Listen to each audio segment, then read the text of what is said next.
And good evening. Christopher just jumps out of his chair and throws me. Good evening, everyone, and welcome back to the Same Old Arsenal podcast. End of season awards, but not end of season shows, which we will discuss all later. As you can see, we've got a full house tonight. My normal co host, young Christopher and young Captain tonight. How are you both? Captain, Cookie, James, God, the names are just getting me more delirious than this hay fever I'm suffering from in a minute. I'm very well, thank you, Amanda. How's yourself? Oh, I'm very good, thank you. Very good to be with all the lovely gooners in here tonight. Christopher, how are we? I'm all right. I'm going to be a little bit more upbeat than James sounds, although I admit that he is obviously ill. But mate, you sounded like you were like, "How are you doing, James? End of season. You know, we've had a really good season." Oh, I'm all right. I just want to crawl back into bed and die. Thanks. Poor boy, he's got a hay fever. So for people that think he's got cold on audio, he hasn't. He's got the dreaded hay fever. Right, as everybody can see, two of the friends of the show are back. My two faves, to be honest. Just don't tell everybody else. Young Albert, how are we, my lovely?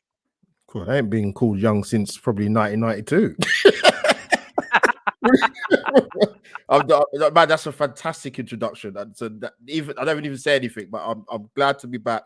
End of season, recharge the batteries, but talk Arsenal, obviously. So great to be back. Ah, brilliant. LL Cool J, I hear you've been a busy boy today. Yeah, I have. Yeah, I'm always a busy boy. I'd love some time off, but I'll You're sleep going to get when it now. I'll sleep when I'm dead, won't I? So That's exactly what I was saying this morning, funny enough. James, you should. Sorry to hijack, Amanda. James, you should take one of those Gary Neville style mini holidays. Oh no, Oh, wait, you're yeah, in the middle yeah. of them. It's called a weekend. He's too busy. He's too busy on other podcasts, Mini retirement. Sorry, not in holidays. But yeah, demand, as sorry. Go they on. say. Well, I Right. heard that this morning job was available, so I'm working as best as I can. Oh God. Enough. Right. Allegedly available. Anyway, moving on to everybody in the chat room and everyone on audio. Audio, this isn't going to apply to you because you're on audio, but everyone in the chat room, we're doing an award ceremony. And what we want is we want you to answer, and we're going to put your answers up.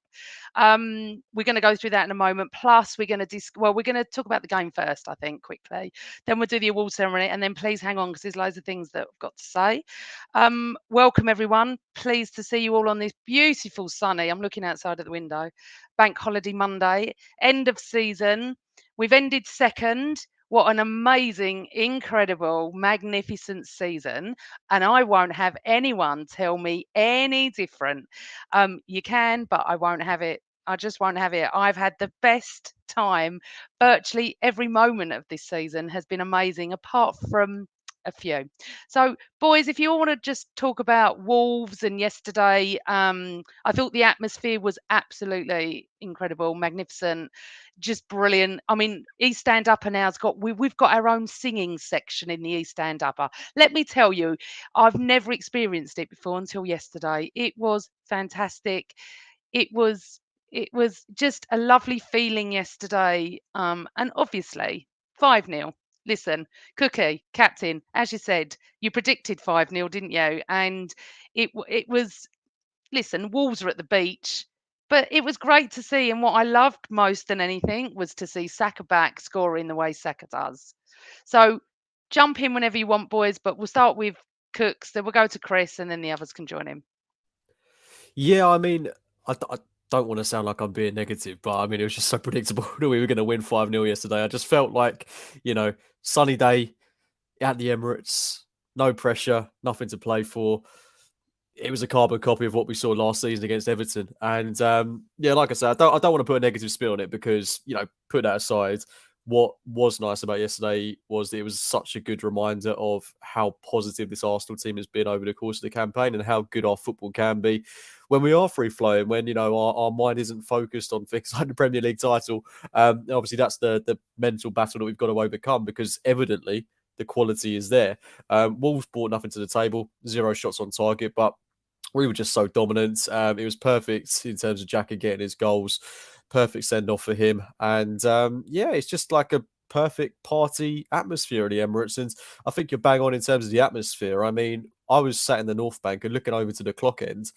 You'd thought we'd just scored a goal to win the title when some of those goals went in. It was bouncing the place. So I think we couldn't be happy with how this season has ended. You've only got to look at, Mikel Arteta's speech at the end where he literally couldn't get the words out because the crowd were chanting his name so much. So I think every single Arsenal fan, any Arsenal fan with a bit of sense is really proud of what this team has done. And yeah, we all know we're going to be there or thereabouts next campaign. Chris, the atmosphere was great, wasn't it? I mean, you and Cook here in the North Bank, I'm in the East End. I agree with the what you're saying about the clock end, because even the drum didn't annoy me yesterday because there was so much singing. It was so loud at half time, but just near half time, I thought, oh, there's a drum. No, it just didn't stop the singing, and I love the Granit Xhaka song.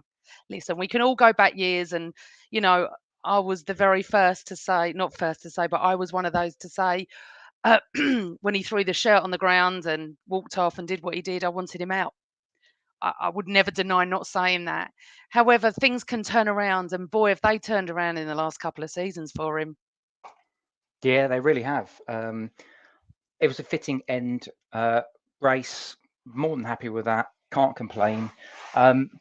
Atmosphere-wise, very interesting. I think that was a reaction to the fact that we knew that the title was done a few games ago, but I think the fans wanted to say, do you know what? We appreciate how far this team has come.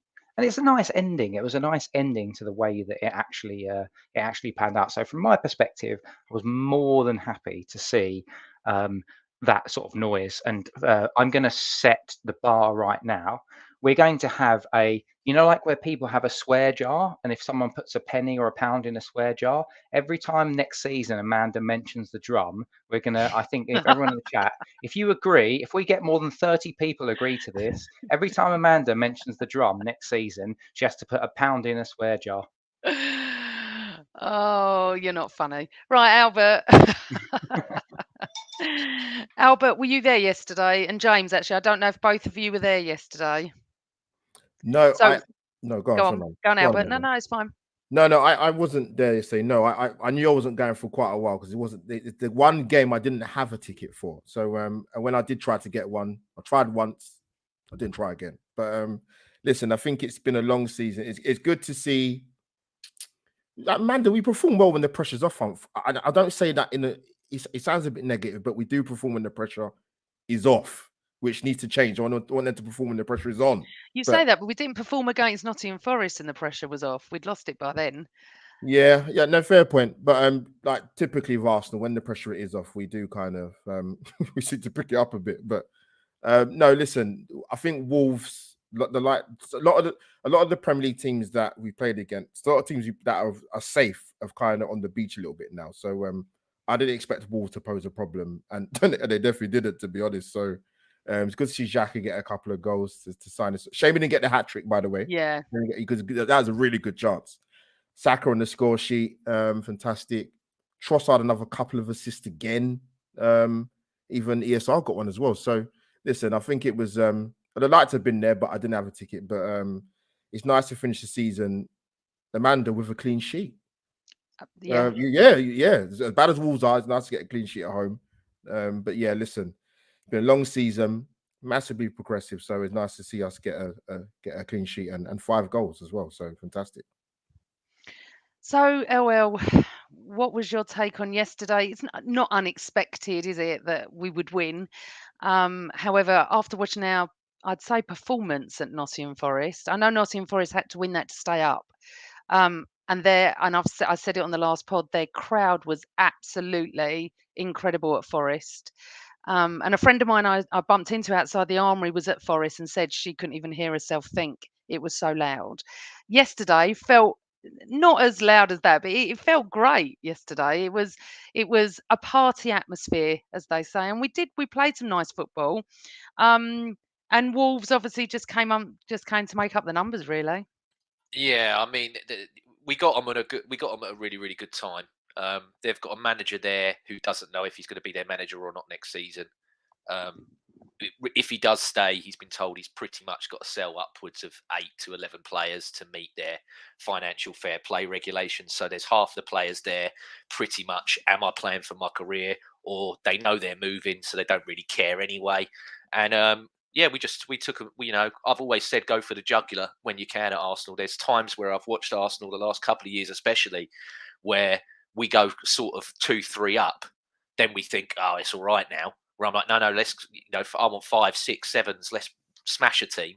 And yeah, I was really grateful yesterday that we actually did. I liked as well, Nottingham Forest, we could still be playing them now and we wouldn't score. So I like the fact that he he flipped what he does on the left hand side with Zinchenko. Again, he thought to himself, I'm going to flip that and do it on the right hand side with Thomas Partey. And Thomas Partey come into the middle, and yeah, he looked really good. He looked all right doing it. It was good. And Kivior as well at left back. A lot of people complained about that on the day, but I don't think Arteta does things if it's not in his mind for the future. So I think he sees that Kivior playing there on the left is another alternative option that he has if Zinchenko is not available or ready to play. Because if you got to think, if Tomiyasu wasn't injured, he's played him a lot at left back this season as well, to cover for Zinchenko. So I think it's nice to have another player there do that job. And you talk about like Trossard as well. I loved the sick boy train spotting haircut that he now sports. I thought he looked great. Yeah, it was quite bright. Wouldn't be doing it myself, but it was a great. I was a great bit confused though.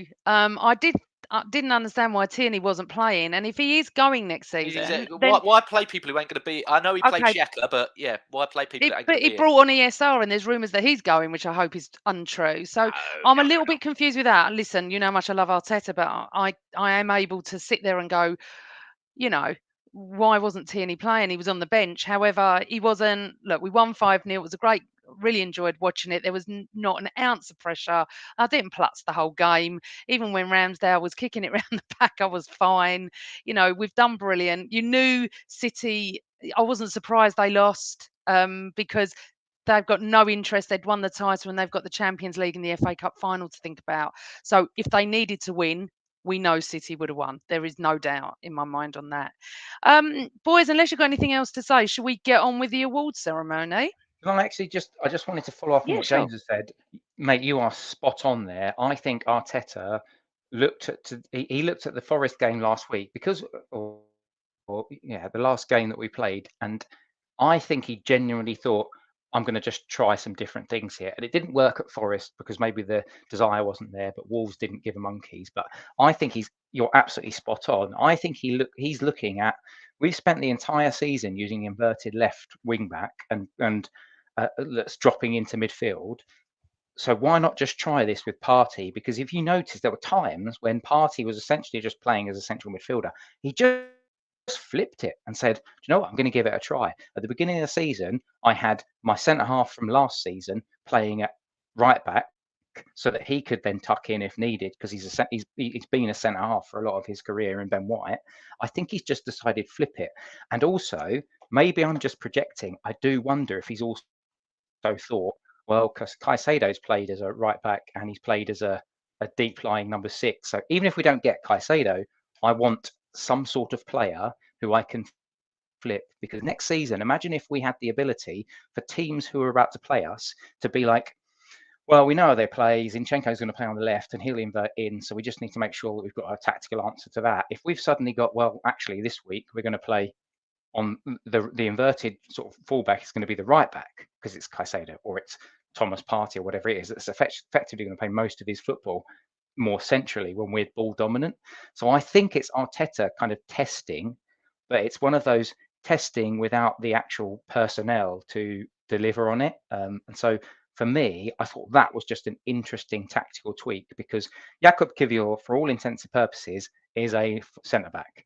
But if you've got your right back that is drifting in when we've got the ball, and the ball's in the opposition third, he's drifting in to receive the ball in the centre of the pitch.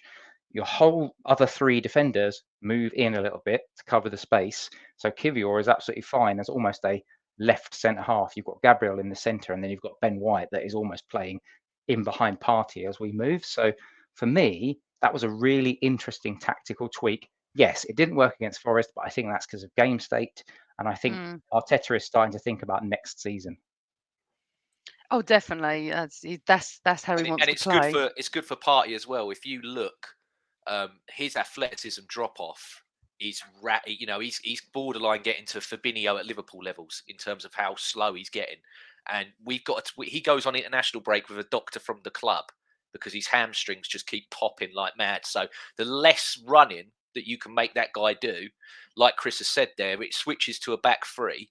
Kivior, I think he plays out there because he likes looking at what Pep's doing. Pep's got a Kanji or Ake out there on the left because he goes there brilliant 1v1. I think Kivior's a very good 1v1 defender. Tomiyasu is arguably in the top 2 1v1 defenders we've got at the club. So I don't mind him playing these centre backs or right backs at left back because they can shut down.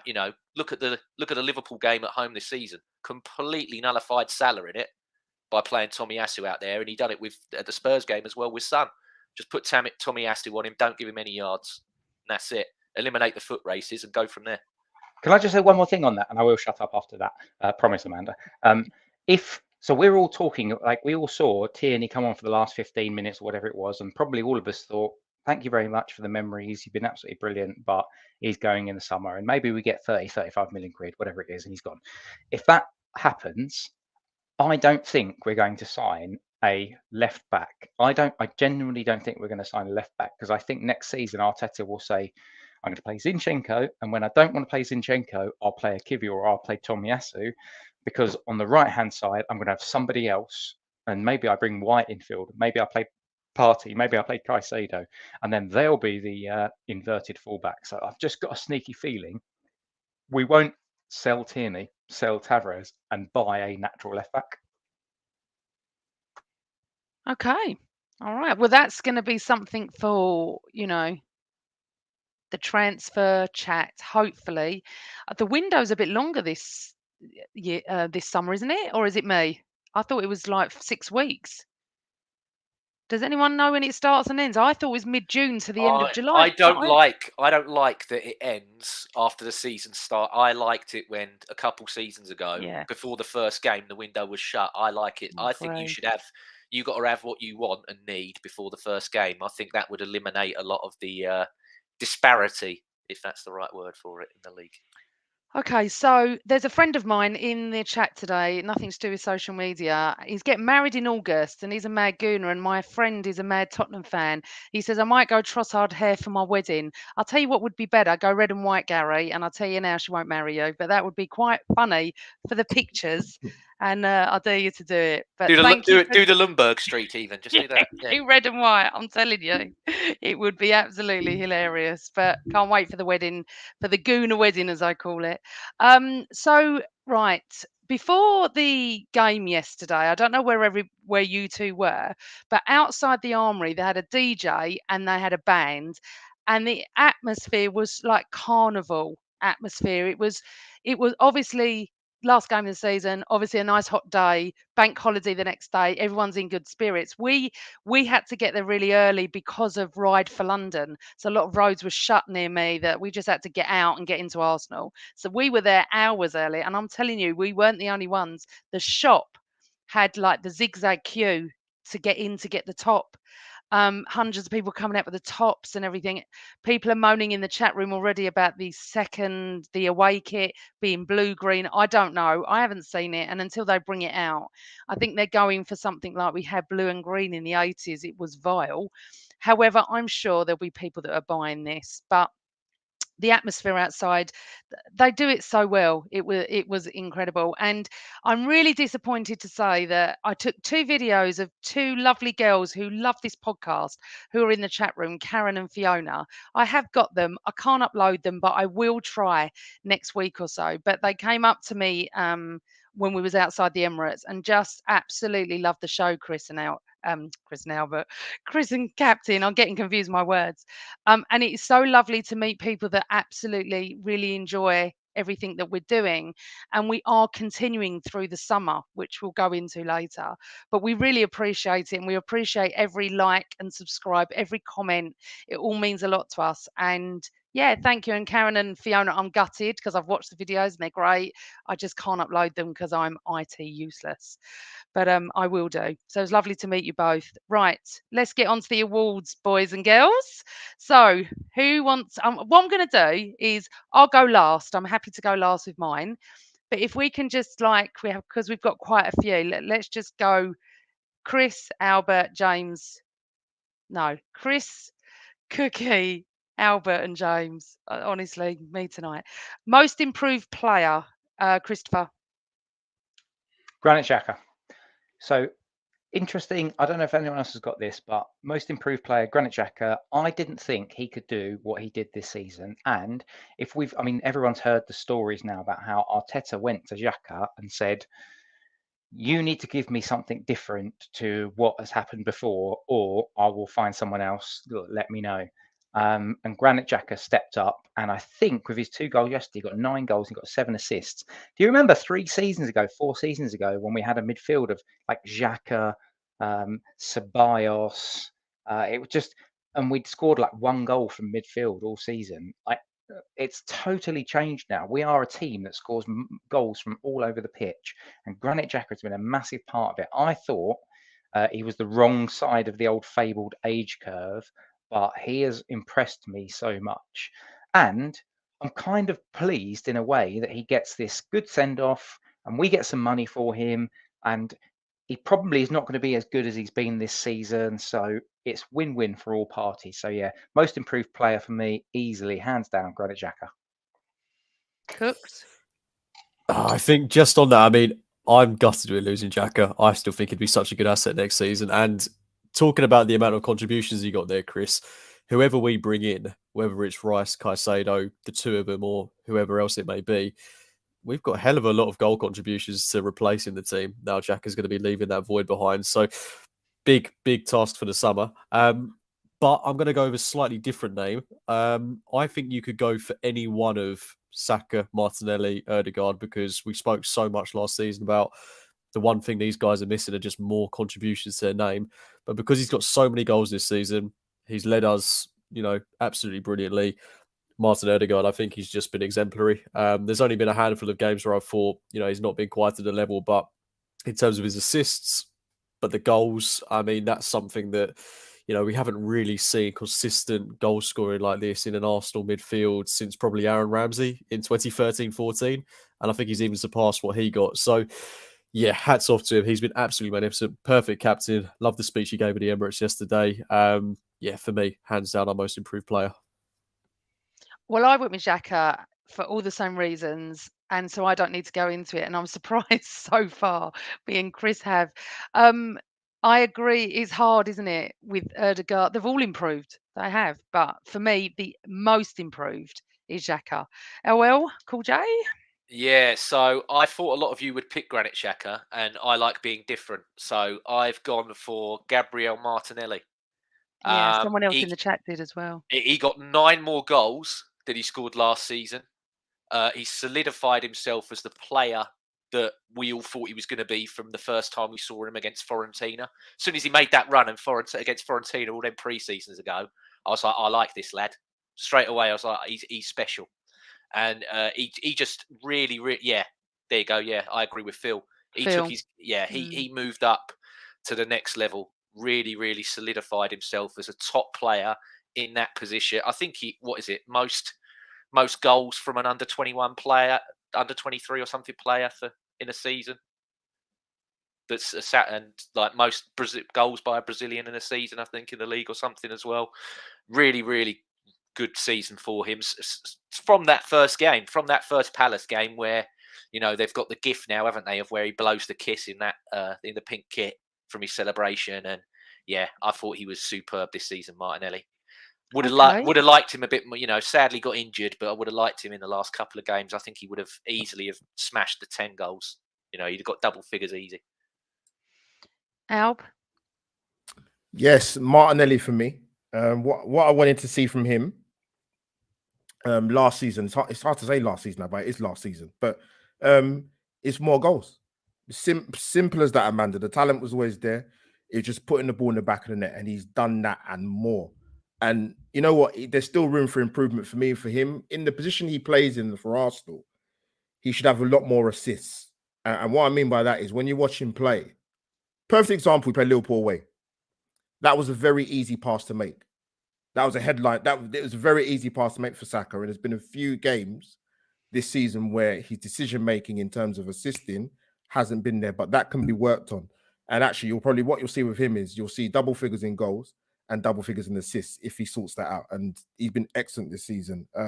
Like James said, it'd been nice having him the last back end of the games, but what I wanted to see from him was goals, and he's done that brilliantly. 15 in the league, by the way. That's incredible. Yeah. No, we could have picked Ben White, Saliba, even Gabriel. All of them have really improved. That's true. Right. So least improved player, Chris. So controversial one. I am going to go with Emile Smith-Rowe, and it's almost sort of not his fault, but the way I took this was where they were. They're standing in the team last season and where they are now. Smith-Rowe was somebody that got he went into double figures for goals. He scored in important matches for us. And I think when you look at what we were expecting of his contribution for this season, I was expecting he'll get into double figures this season. He'll be an integral player. Sometimes he'll play left wing. Sometimes he might play in the A. Like, he can play across different positions, definitely. But it just didn't happen because of the early injury. And then towards the end of this season, Arteta has just not trusted him. And so half of it is on Smith-Rowe because he hasn't progressed and for whatever reason. But I think the other half of it is probably not, like I say, not even his fault because his body's broken down. And then I just don't think Arteta has trusted him. However, what I will say is that a lot of people are saying, oh, he's gone, he'll be sold. I've seen a few of those comments on Twitter and stuff like that. I don't think that's the case.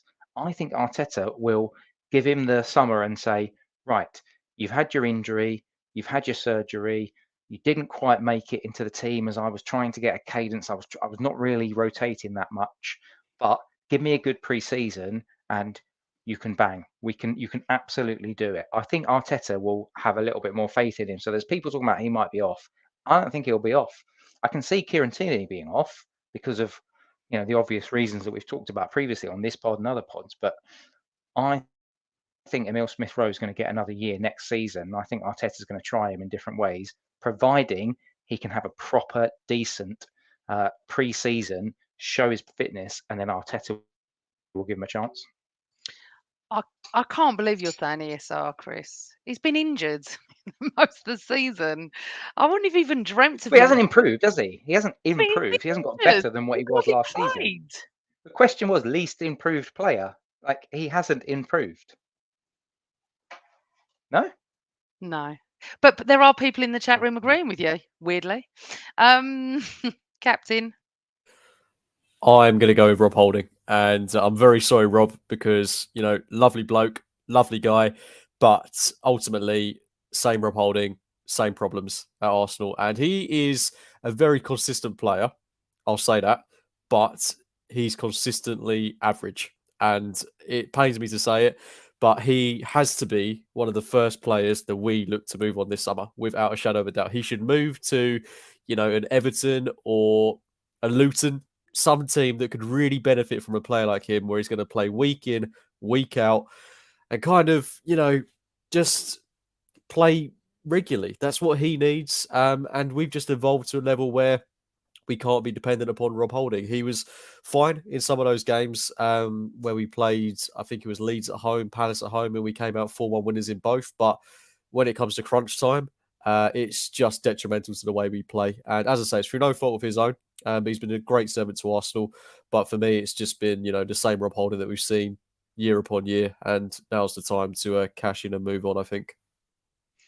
I'll just say as well, I've gone with Holding for those reasons, that he hasn't got any better, he hasn't got any worse. He's my least improved player. Albert, we'll come to you next. I'm actually the same with Chris, actually. Oh. I think it's we are always aligned. Yeah, Albert, you and I, we are always aligned. Well said. Yeah, you know what it is. Yes, he's had his injury issues, but he's been effectively been ready to play and been selected in the like match day for quite a number of months, and he's not played him. You know, and like I said, we didn't have the biggest squad, so I was quite surprised he didn't get more minutes. But I'd only put that down to the fact that maybe Arteta looks at it in terms of players he can trust going forward, because I would have thought, not just being in the title race, but times when we needed to call on players, and he would have been one of them. And Chris has mentioned it. We, you know, double figures for goals last season. Like, I get the injury thing. I get it. If people are going to come up with the injury thing, I'm like, okay, cool. But he's not been injured for a majority of the season. He's been available to be picked and to be played, and he's not picked him.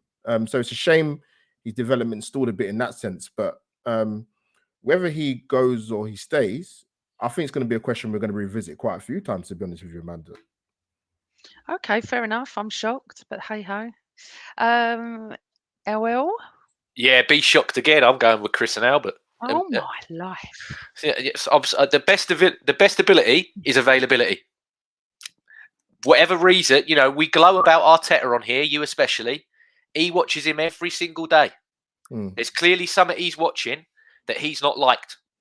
If he's not trusting to bring him on when he was his second top scorer 2 seasons ago, something's not right there. There's been questions about, he's looking after him after that because he finally got the surgery, didn't he? He got the groin surgery.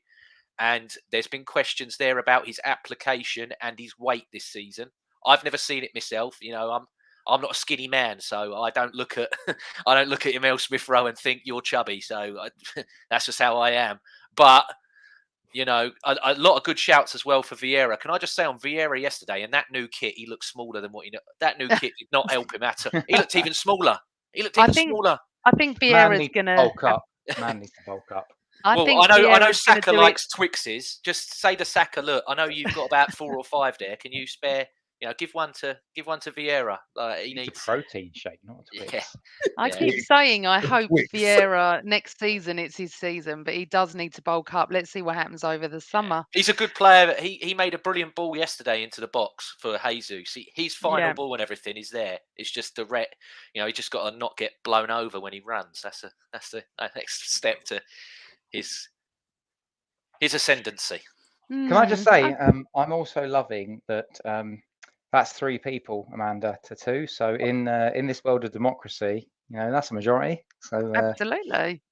I'm just shocked, to be honest. I don't think he's played enough to even say that he's improved or not improved. And you're right, James, because if he's not playing him, there is a reason. But if he's not playing him, it's going to be interesting. If he's not off, then what's going to happen next season? Is he going to play him or not? You know, there's lots of questions that are going to come through the transfer window, which people have told me is opening mid-June and close. It's like a couple of months now. Well, Amanda, we just said a minute ago, if Granit Xhaka is to leave, who's going to replace those 9 goals? For me, if you've got Emile Smith Rowe there, you play him in Xhaka's position. That's what you do with him going forward. Well, someone just said in the chat, James, that their ESR's going into Xhaka's position. Yeah, please. He'll be brilliant at it. He'll be so fantastic. That's interesting. Yeah, it's really interesting. Back in the end of May now, that what's going to happen the beginning of August. I don't even know what date the season starts. It's all a blur to me. Someone tell me in the chat what day it starts. I haven't looked. But it'll be interesting to see the first game of the season where we all come back and go, right, blimey, ESL's gone, Reece Nelson's gone, Casido's here. You know, we don't know what's going to happen. So we're just surmising now. Okay, so the next one, boys, I'm going to go to is your favourite moment. Let's start with Chris again. We're not doing best match. We're doing favourite moment first. Okay. No, I'm moving things around. Oh, you're throwing us a curveball. the old Gooner Girl 1969 curveball. Okay, fine. Favourite moment. I think most people are probably just going to do this. So it don't want to be cliched, but Reece Nelson, Bournemouth goal. You know, the explosion of raw emotion concentrated into that moment. I mean, you literally had I know they get fined for it, but you had the entire Arsenal coaching staff and subs and everyone just running onto the pitch. It was like, wow, that's amazing. This is the sort of stuff that winning teams, like championship winning teams, deliver. the sad thing is now, with the benefit of hindsight, is we realised that it wasn't enough. But at that moment, it was just, this is just beyond like what we could have ever have fathomed. And that's the sort of stuff that gets people going, we might actually do this. Sadly, obviously, it wasn't to be, but at least we've had those moments. At least you get to go out of the stadium and be like, wow, I have been entertained and I have loved every second of that concentrated moment. Because if we rewind to actually the majority of the game, it weren't great performance from Arsenal. No, it really wasn't. I remember sitting there at half time and my cousin goes, "Would you take a draw?" And I said, "Absolutely." I was like, we were desperate.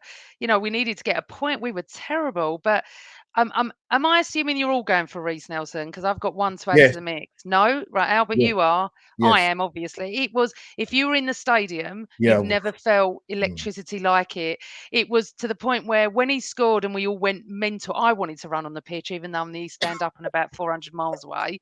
I didn't want to leave the stadium. I just thought, and you watch it over and over again, and Arteta absolutely loses it. It's fantastic.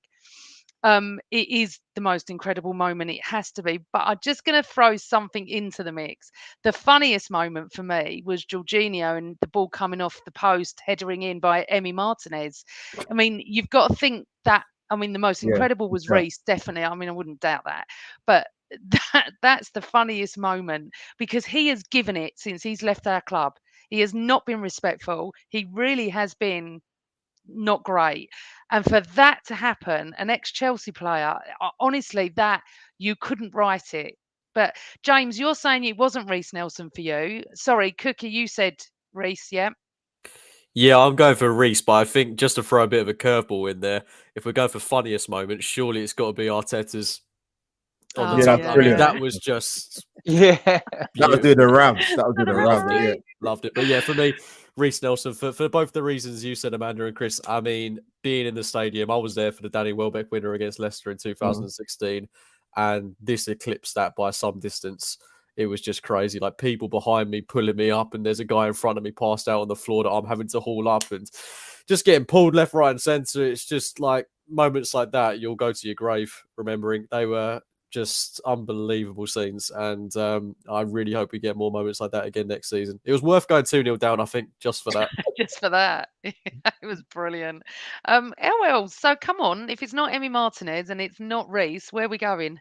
So the Nelson one, yeah, it would have been the best moment if I had seen it. Obviously, circumstances prevented me on that day. Sadly, that was the day my mother passed away, so I didn't see that moment happen.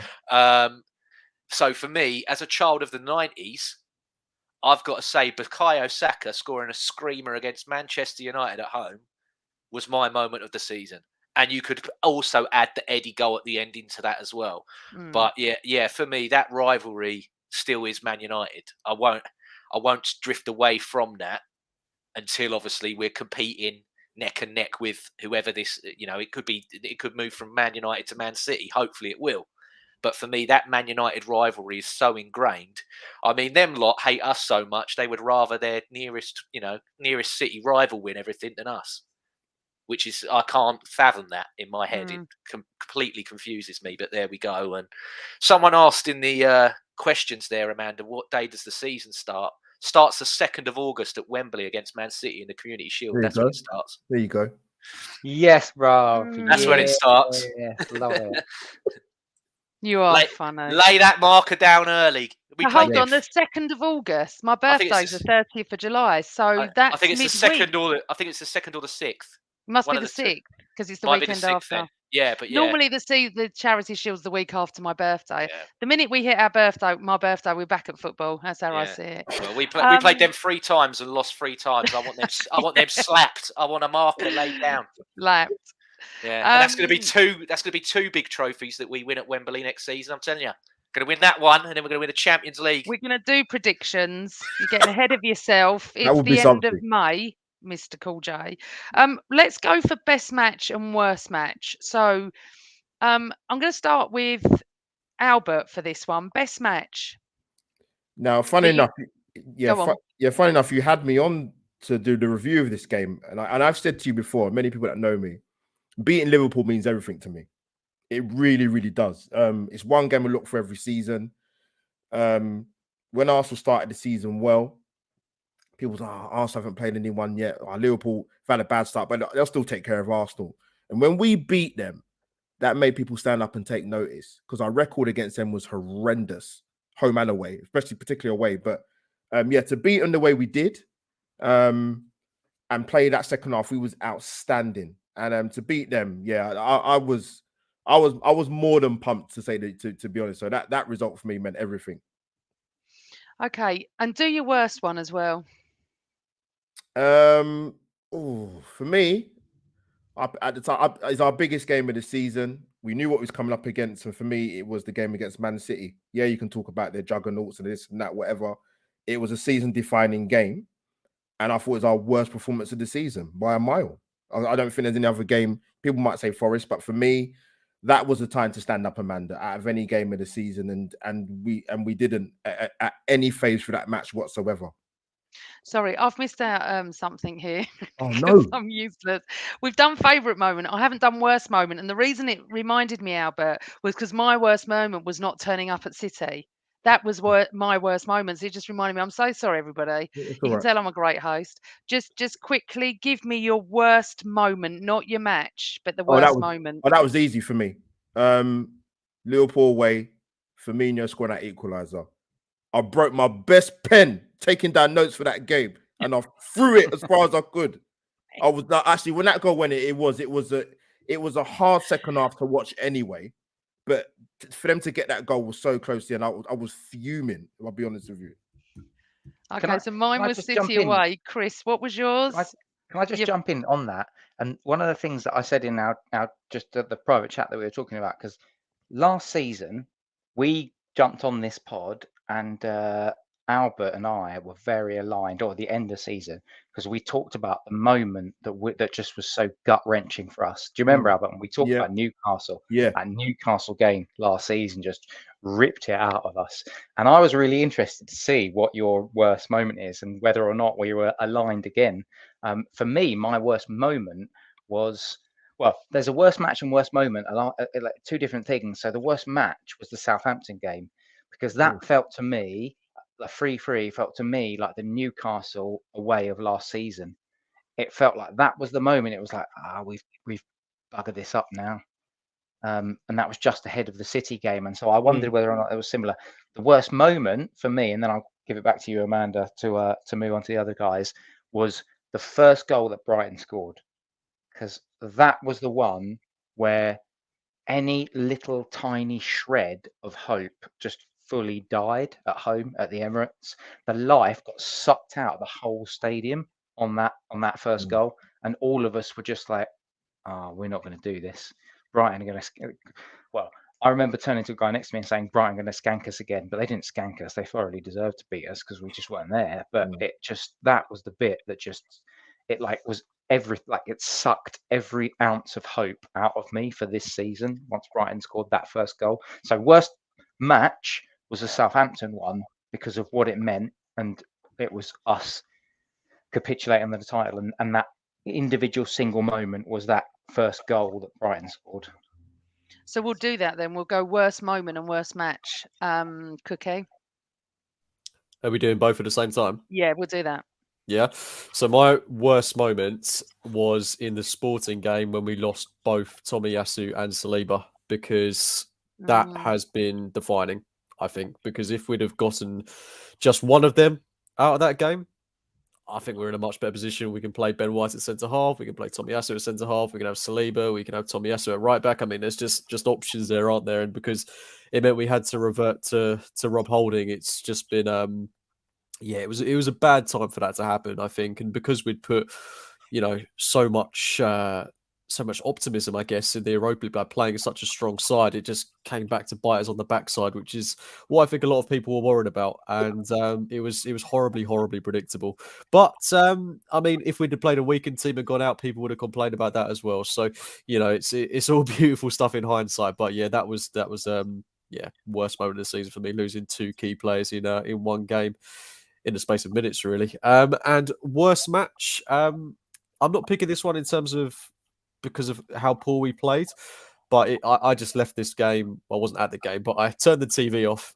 Really frustrated. It's United away.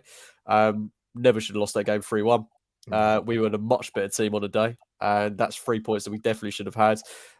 Obviously, the intervention with VAR, which they came out and said was wrong at the time. We all watched that at the time and knew it was a perfectly legitimate goal. That goal goes in 1-0 up. Who knows how many we could have won that game by? But yeah, it was just the Old Trafford hoodoo that we've had so many times in the past under Alex Ferguson, under Moyes, under whoever it may be. We just can't seem to win there in the Premier League. So yeah, that was for me definitely the worst match of the season.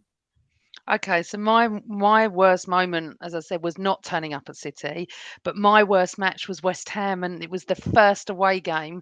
I was with the fans, and the first 10, 15, 20 minutes, we were great, 2-0 up, cruising. And then I watched Partey give the ball to Declan Rice, and then Saka missed the penalty. And the fans turned a little bit toxic behind me. It wasn't great. So all season we've been seeing how amazing the fans are, and the one game I go to, it wasn't great. I was very disappointed. For me, that was the worst game because I was there as well. It was so upsetting to watch Saka's face when he missed it as well. It was just gutting. LL Cool J, your worst moment and worst match. Yeah, worst moment. You can just copy and paste what Cookie said. Saliba and Tomiyasu going down at the same time. That just completely changed. We changed completely how we played. Went back 25 yards instead of playing higher that we normally do, and it completely ruined the season there. And the worst match for me, I really wanted to finish the season on 90 points, Amanda. I know Man City didn't in the end. But I think that's because they knew they didn't have to. Yeah. If they still had to play that game yesterday, you can bet that your Grealishes and your Haalands and all them would have started against Brentford yesterday. They wouldn't have played the team that they played. And Nottingham Forest for me, like I said earlier, we could still be playing that game now. We wouldn't put the ball in there. It just, the goal, Odegaard playing a casual pass like that when it's 0-0 and just small little tiny things like that. Just it irks me when the effort and the application, every game for me is important. And I guess it is important for them as well. But when you don't get that back, it irked me. Even though I know it was finished, but I was like, just for pride's sake, like, can we, get our record, let's get a record points tally that we've never, to get a better points tally than even the Invincibles would have been a massive, moment, I think. Okay, fair enough. So we'll just go to best match now. Albert, your best match. I think I said it. Did I say that already? I'm sure I said that already. Have you? Sorry. Yeah, so you did. Yeah, you've Liverpool done. home Yeah. game. Yeah. It was the worst. What was your best match again? Beating Liverpool at home. Yes, you did. Beautiful. Sorry. Cooks, your best match. Spurs away, total domination. Loved it. There's not much I can say on that game. It was just, it's a place that we've struggled at. As much as I hate to say it, we've not won there in a long time. And not won there in a decade. To go there and just put in a performance where we just kept them at arm's length the entire match, didn't let them have a sniff, scored early, Lloris own goal, and then that beautiful Odegaard goal. It was just 10 out of 10. Loved that game. Cool. LL Cool J? Yeah, I've got to go for the Newcastle away game, That's mine. I was absolutely cacking myself when that game was coming up. I was more worried about that than the City one.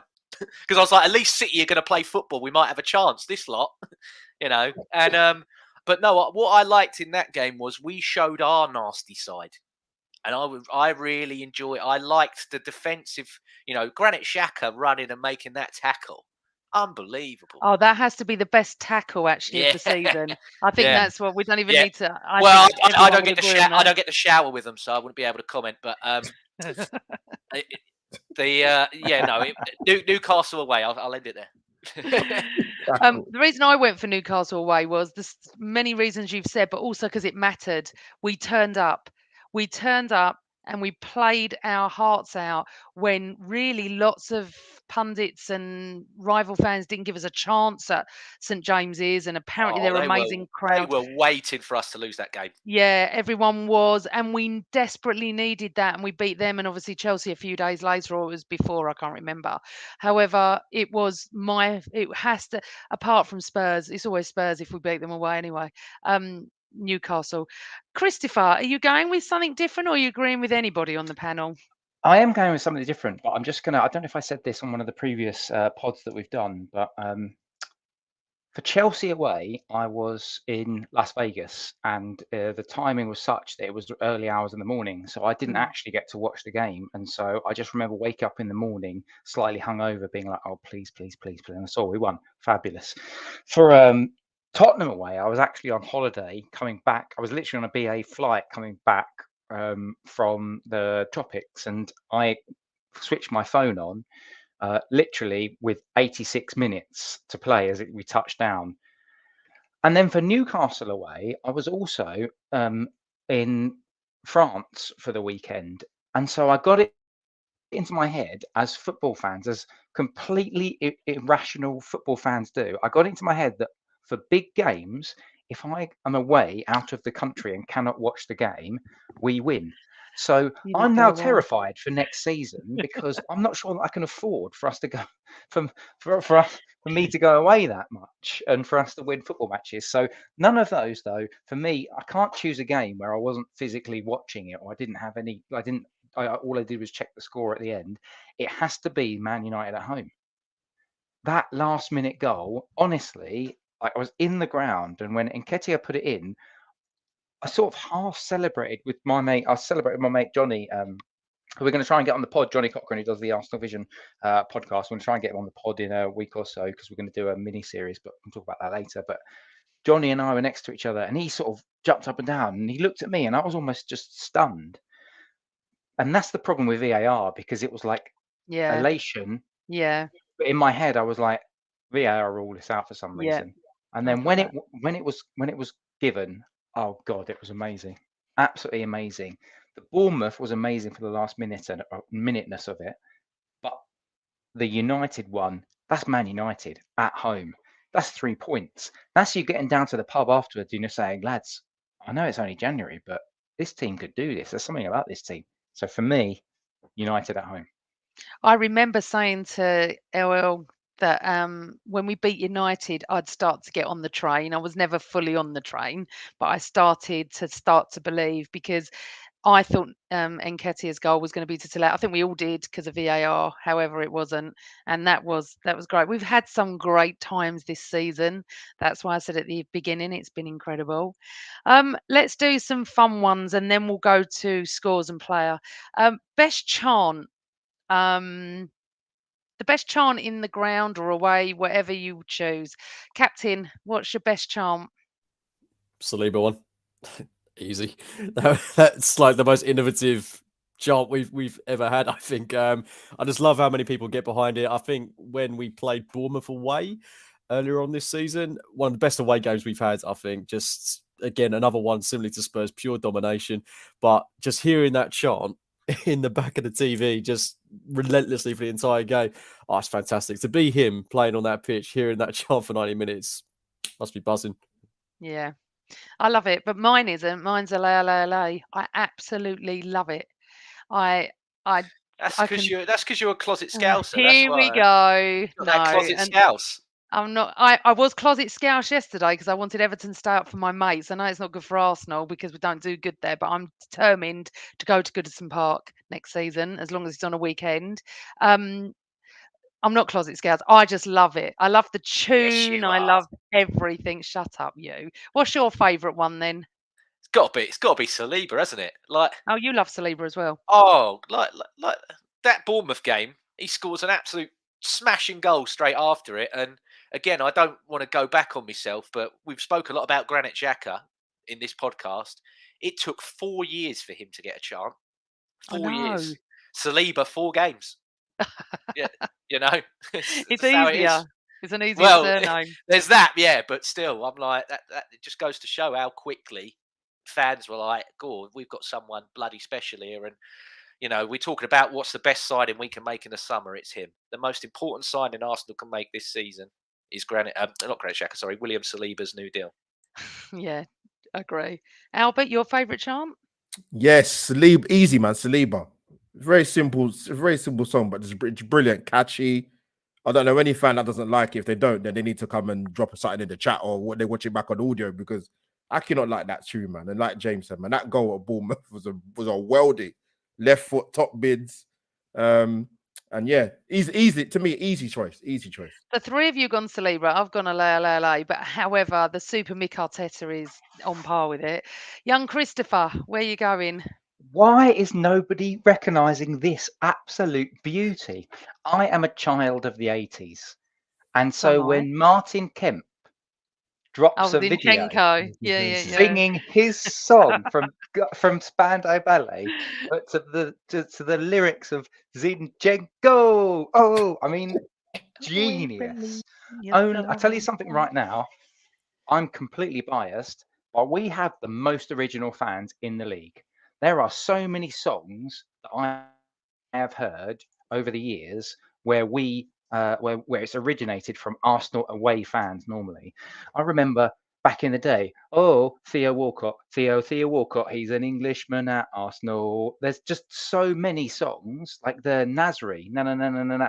All of these originate and other teams then latch onto them. Our away fans are some of the most original, and that came out, and I was just like, they've done it again. They have done it again with a Spandau Ballet classic. True. Okay, so I'm going for the best song before LL Cool J says anything. North London Forever is the best thing that's happened to our club. I'm telling you, I love it. I sing it all the time. I sung it yesterday and posted a video of my awful singing. But when that ground sings it, we finally feel like we're home. And even Arteta said the connection when that gets sung and the connection to the players, it's what's changed. It's what's changed. Honestly, you can nod your head like that, Will. I know you hate the song, but I love it. It's So for awful. me, it's North London Absolutely Forever. awful. It's the best. I love it. And I love Louis Dunford anyway.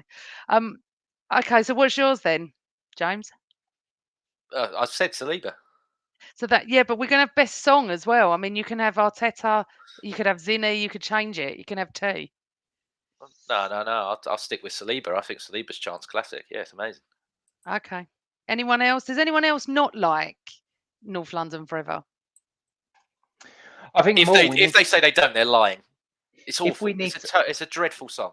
Oh, it's so. It's not a dreadful song, mate. It's an anthem. It's James, iconic, and it gets us all up. James, listen, James, it's back on Monday, mate. It's all right. Don't calm down. Actually, Daniel agrees with you. He doesn't like it. Nigel loves it. I mean, look, you don't have to like it, but I don't know why you wouldn't. It's so drab.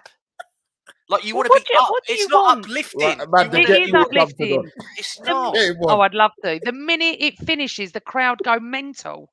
Yep. Yeah, because it's finished. You've just said it there. They go, yes, it's done. Football. Well, we know, Amanda. not We know what paying. his worst chant is. Song, so we can move on from James. Let's ask one of the others what their worst song is. Yeah, well, no, the best one. Do you all like North London Forever apart from I James? don't mind it. Yeah, of course. Don't mind it. Right, fine. So what's the worst chant? Is there anything anybody doesn't like? 'Cause I haven't written one down for the worst. Stand up if you hate Tottenham. Yeah, I get fed up with that. Yeah. You that's know what? same, Absolutely. Same. I get wound up that we bother even referencing that small So do I. Middlesex club.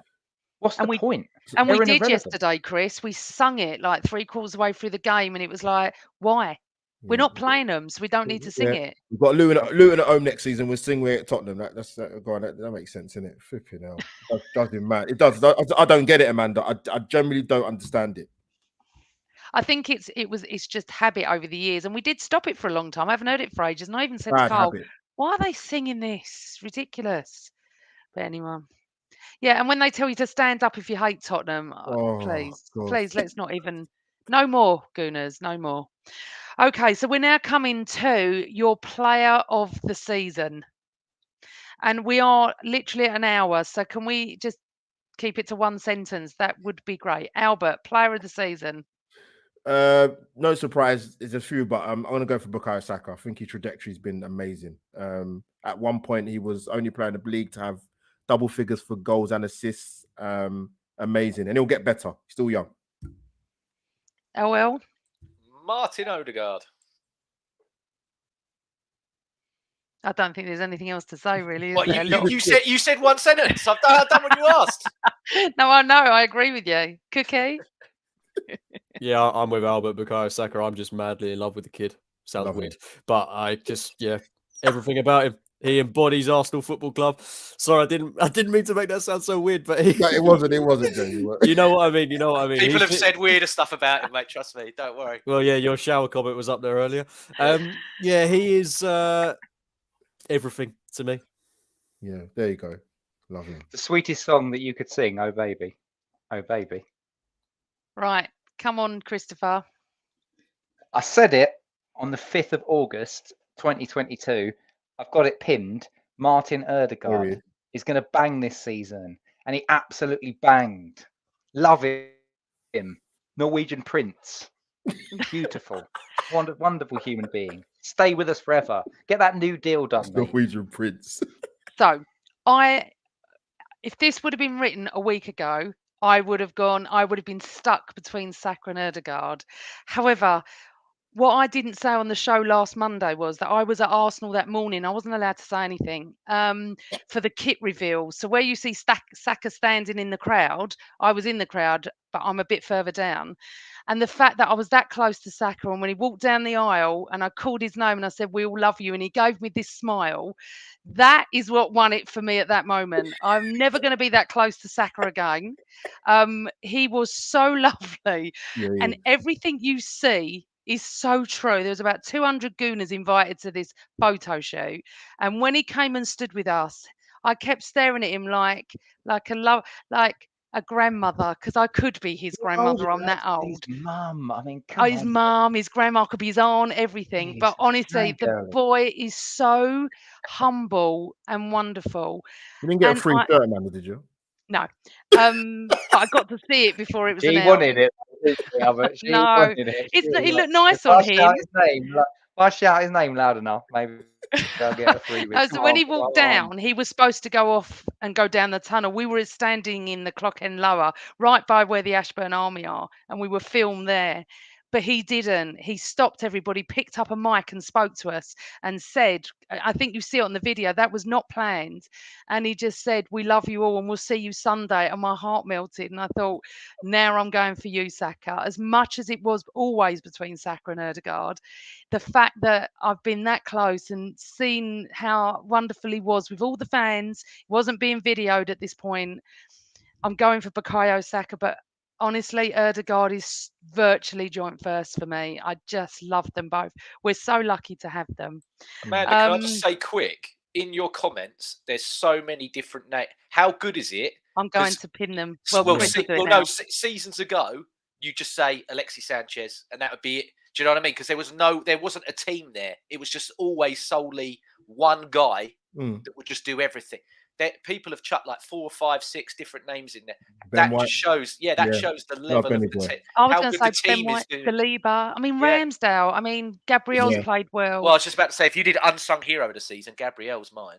What a guy! He's been solid as hell this season. Martinelli. I mean, I absolutely love Jesus. And if he'd have been with us those 3 months, who knows? He could have been that. But yeah, so that's fantastic. Right. Best celeb fan and worst celeb fan, Cookie. Best celeb fan, I'm going to go with Matt Lucas. Don't know why. He's the only one I can really think of off the top of my head. Worst fan, oh God, that's easy. Yeah, it's an easy one. I mean, we've got so many good supporters, but this one. Do I even need to say his name? I'm pretty sure we've all got him, haven't we? For audio purposes, probably. For audio purposes, yeah. I mean, it's got to be Piers Morgan. Has everybody got Piers Morgan? Yes. Utter turnip. Move on. Next question. Do you know what I have? James hasn't, but I'm just going to say why. And I'll tell you why. He's the most two-faced Arsenal fan I've ever met, ever seen, when he writes things and then changes his mind 2 weeks later. I have to be honest. did interview him many, many years ago on another podcast, and he was actually okay as a fan.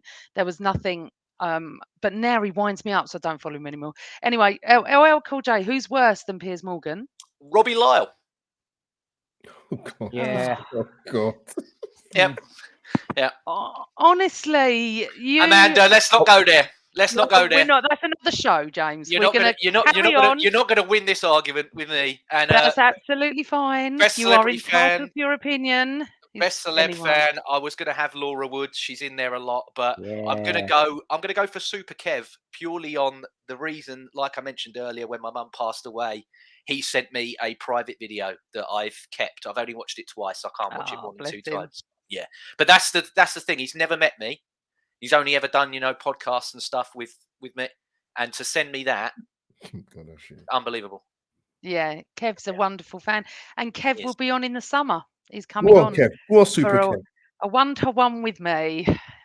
Right. My one is Ramesh Ranganathan. I hope I said it right. I Done well. absolutely love him. Did I say it right? Yeah. Ramesh Ramesh Ranganathan, Ranganathan. yeah. Well He's done. brilliant. And the way he rips everyone apart that's not Arsenal, I just love that. I could listen to him all night. He's very snidey, very sarcastic. I love it. Have we gone with you, Chris, who your favourite one is? No, but I'm going to follow. I'm going to echo Martin Kemp because of his endorsement of Go on, the Zinchenko Kempy. song. So go on, Kemp. And his son as well. Roman and Martin. Go on. Yeah. Yeah, we like them. Cooks, have you done yours? Oh yeah, Little Britain's own Matt Lucas. You did. Sorry, Albert, have you done yours? Sorry, because I'm so annoyed with have- James yeah. that I've forgotten where I am. No, you know what? I know she obviously works in the sport, but I've got to say, Woodsy, the way she, as a fan, the way she eloquently defends us against some people that's so-called ex-footballers is first class. If I met the woman, I don't know what I'd do. Well, I know what I'd do, but I don't know what I'd do. Hey, calm it. Not in that way. Not in that way. Not in that way. I'll be starstruck. But yeah, she's brilliant. She defends us fantastically well. Okay, so we're up to our last one. We've got season score, team score, and Arteta score. So, James, LL, 7. what's your season score is 7. 7 for everything. 7 for everything, and reason why? There's still a lot to learn. There's still in-game management, substitutions, and trust of players that needs to improve for me to get us to the level that we need to be. I'm not trying to absolutely lay into them. I think it's been a great season. Could have been a fantastic season. But to make us all believe again, I think, nothing wrong with that at all. So, yeah, it gets a 7 from me. Can I just say there's Gary in there. Remember I said about Gary marrying the Tottenham fan? Well, she just messaged me to say Harry Kane's her favourite player. We don't care. We don't care. All I know is I'm wearing red to your wedding, so you'll have to get over that. Cooks. So you got your season score, your team score, and your Arteta score.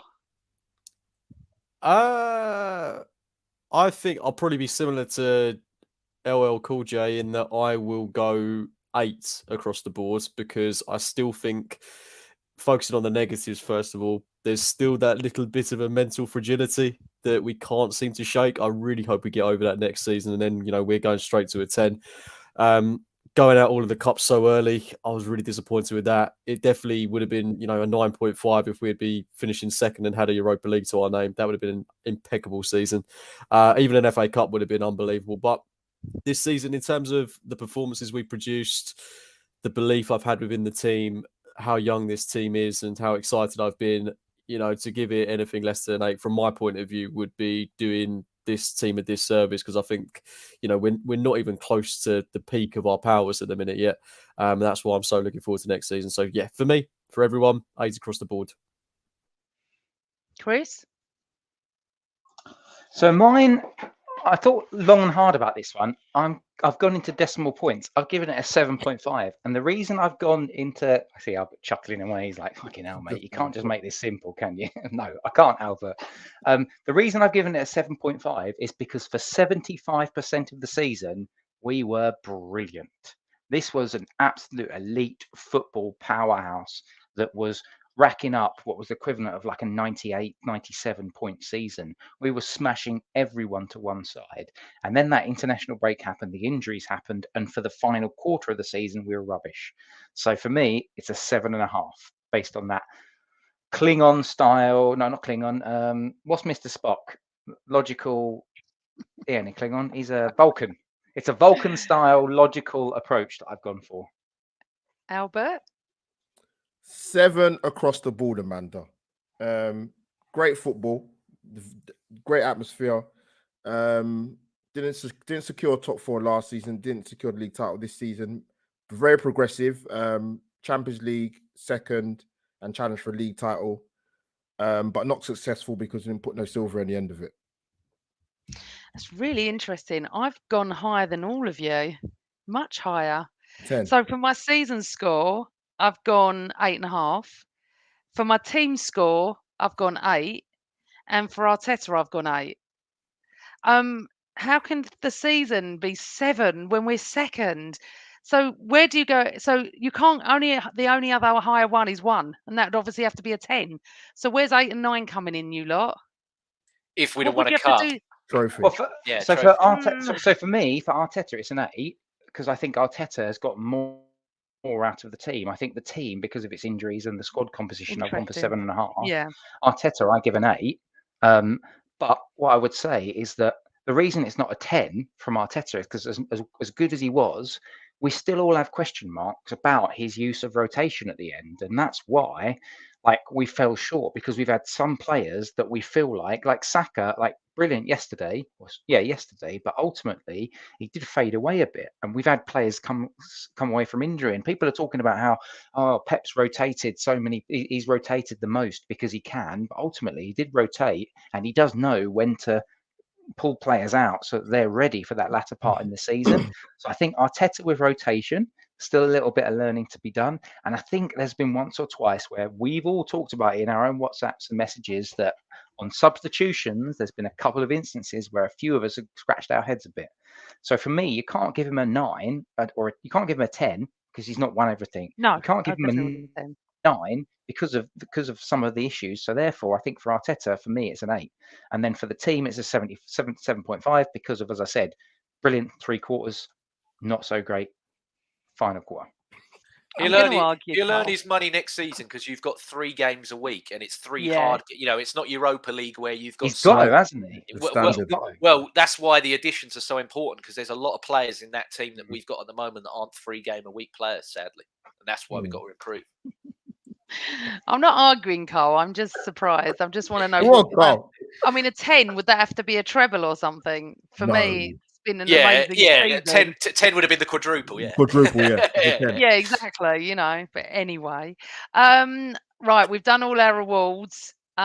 Chris, do you need to go before I carry on? I do apologise. I have some friends over from South Africa that I need to pay some attention to. But thank you very much. I just wanted to finish off by just saying thank you very much to everyone who joins us on a weekly basis.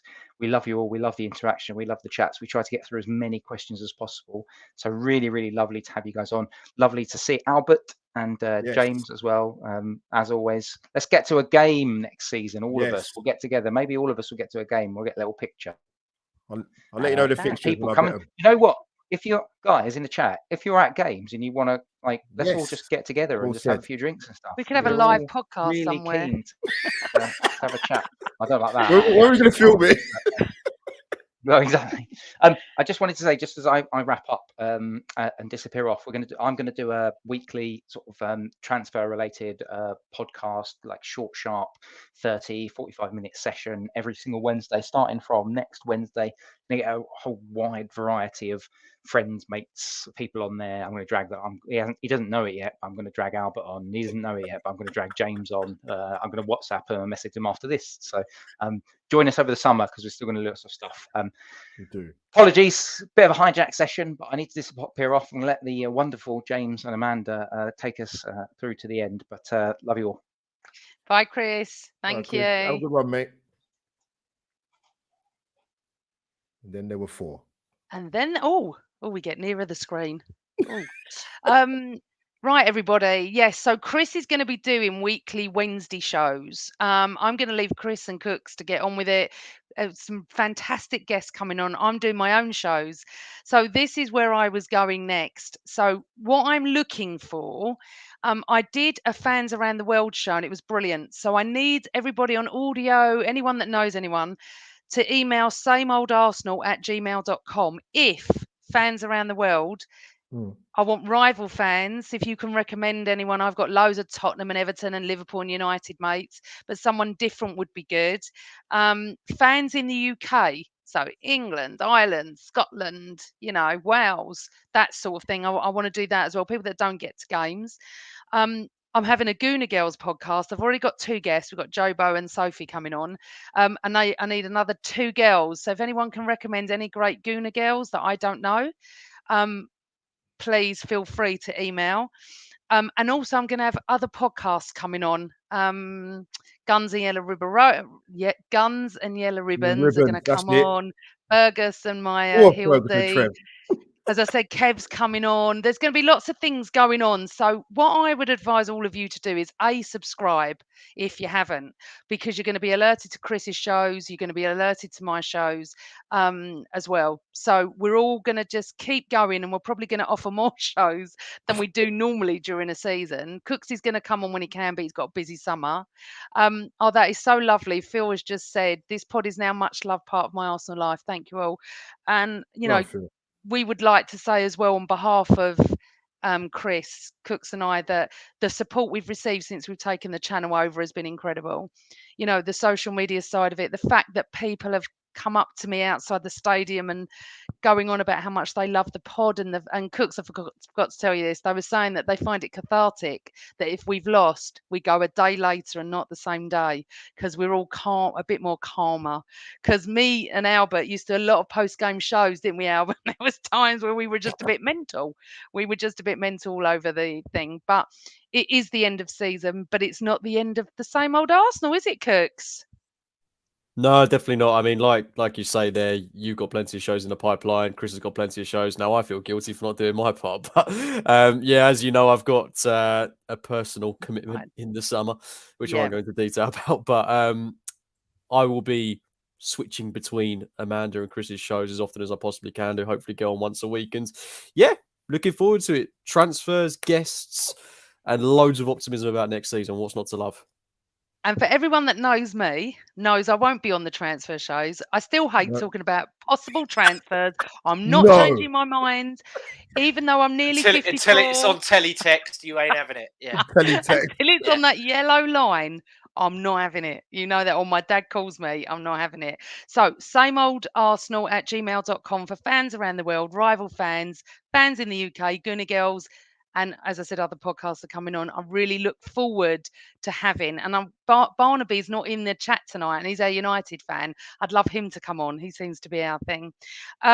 I personally would like to thank every guest that's been on this season. Every guest. I mean, these 2 are some of our favourites. I love the fact that everyone went for Alan Algar about Erdegaard. But I love Alan. He's a really good friend of mine. He'll be coming back. Everyone that has been on is just fantastic. We really, really appreciate it. As I said, please follow, please like. But I also want to do one little shout out. There's a young lady of 10 years old called Freya.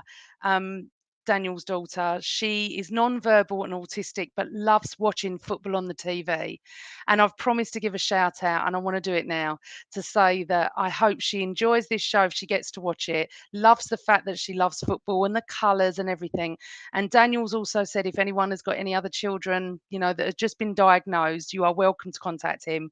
He is Daniel Wilkes 10. And Daniel, do you know what? You're such a fantastic gooner. And I love the fact that your daughter really, really loves the Arsenal. And it's a big shout out to Freya from everyone at the Same Old Arsenal podcast. Albert, have you got something to say, darling? Sorry. No. Go on. I thought you were going something like that. No. It's been an incredible season. I've loved it. We've had moments of upset. Second half at Liverpool was excruciating to watch. I don't remember a game like that since. we've had great times. Support you. I know you all support the club. Jobo's going to be one of the Gooner girls, by the way. Thank you for supporting us much more than anything. However, we now roll on to the 23. Can you believe we're even saying this? 23-24 season. What the hell? When we get back to our normal shows, we'll have a show just before we start the season with all our predictions, because I can tell you now, neither myself, Chris, or Cookie would have said we're coming second. I probably would have hesitated at even fourth. I don't know anyone that said we were going to come second. So, boys, have you got Albert? Thank you again. Tell everyone when they can find you. Oh, thanks, Amanda. Of course, Albert JTV. I've got my own channel here, there, and everywhere. Hopefully, we'll have 2 special guests coming up soon, but they're very busy people. So just watch this space.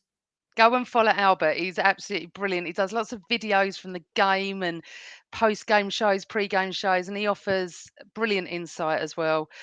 Right, my nemesis, LL Cool J, who I love to pieces. Nemesis. Oh, you can start calling me that from now on. Yeah, no, just quick. Obviously, going over something I said earlier as well. I just want to thank yourself, Amanda, and this show, and the man that way there. With what happened with my mother earlier in the year, like, I really appreciate everything you guys said and did during that time. You know, upwards towards when she was passing, and then afterwards. And yeah, there's a cliche of Gooner family that goes around a lot on social media.